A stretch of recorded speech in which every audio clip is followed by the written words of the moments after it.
What is the importance of the attack on Aleppo? By taking over Aleppo, the regime, the Syrian regime, well, actually it's not the Syrian regime, it's the Iran with Hezbollah and the Russian support, managed to carry out some sort of game changer in what seems to be a never-ending war in Syria. What is the importance of Aleppo to Syria? Well, Aleppo is the northernmost city in the ring of cities that make the heart of Syria, which is from Aleppo in the north through Homs and Hama up to Damascus in the south, of course with Tartus and Latakia along the coast. This is the heart of Syria.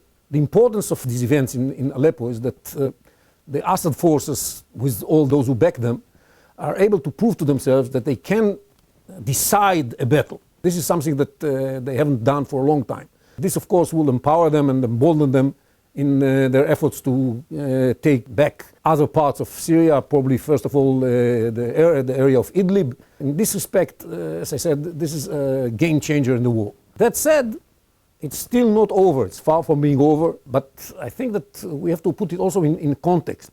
It's happening in the time when the American administration is lacking from the game.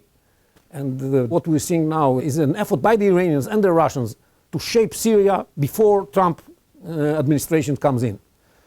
So that when they start dealing with Trump on the bargain, the big Russian-American bargain that everybody is expecting, they will have a lot of leverage, and they will not be in a position where they have to ask for something in Syria, but they can offer something in Syria. And that's, in my mind, the main reason why they are making such a big effort now in Aleppo, unfortunately for the Americans and maybe fortunately for them, in a successful manner. What caused this mess? And why has Aleppo been the center of hostilities for the past few years? Aleppo has been the center of atrocities for the last couple of years because of its importance and because it's a city that you have a variety of groups living there, but mainly Sunnis. And there was a feeling that those who will control Aleppo will be able to have an impact on the way the entire war, the civil war in Syria, develops. And that's why everybody was interested in having an impact on what's going on in Aleppo.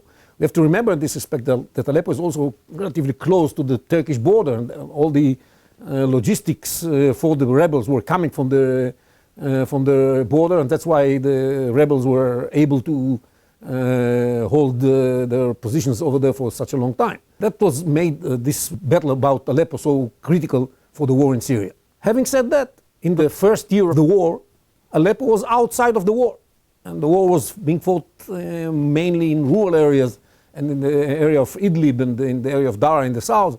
So the fall of Aleppo by itself doesn't mean immediately that this is the end of the war. There's still some war to be fought. There are vast areas of Syria who are not controlled by the government. We saw ISIS taking over Palmyra while this battle in Aleppo was being waged.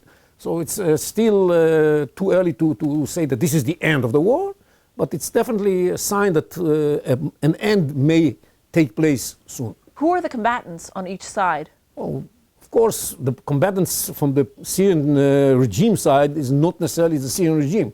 Most of the forces there are supporters that were brought by Iran, especially Hezbollah, a considerable force of Hezbollah, and some other groups of Shiites and Iranians that were arranged by the Iranians to fight there, with the support of the Russians. On the other side, what we have is a mixture of many small factions of the Syrian rebels. Some of them are more extreme, like Al-Qaeda affiliates in Syria.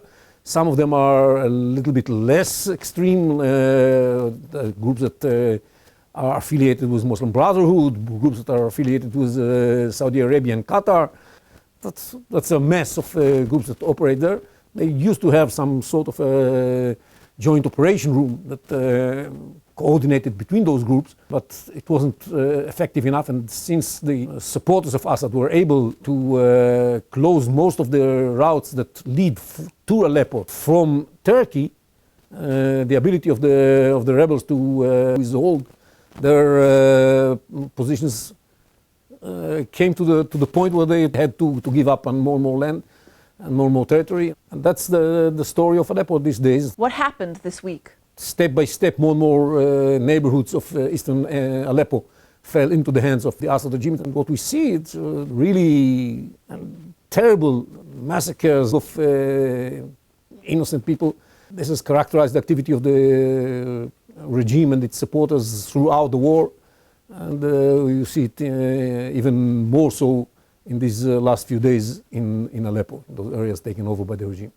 How will this end? How will it end? Nobody knows. But I think definitely this is a major success for the regime and a major setback for the opposition. So I guess the opposition will be now more ready to accept all kinds of arrangements that actually leave Assad in power and can be seen as a success for Assad. It's still not over, but the direction right now seems to be quite clear. Looking at the larger picture, who are the winners and losers in the Battle of Aleppo? Regionally, this means major success for Iran in their effort to become the hegemon power in the Middle East. And this is, of course, coming at the expense of Qatar and Saudi Arabia. And it is a major success for Russia. That once again shows that it is a reliable friend for its allies, and it managed to help Assad overcome. When they entered more than a year ago, the situation of Assad seemed to be desperate. Today, thanks to their intervention, Assad's situation seems much better. And they are going to cash in their successes when the new administration comes in. And until then, they are going to even try to gain more ground and more assets so that they will be able to become a more powerful player in the Middle East and beyond it.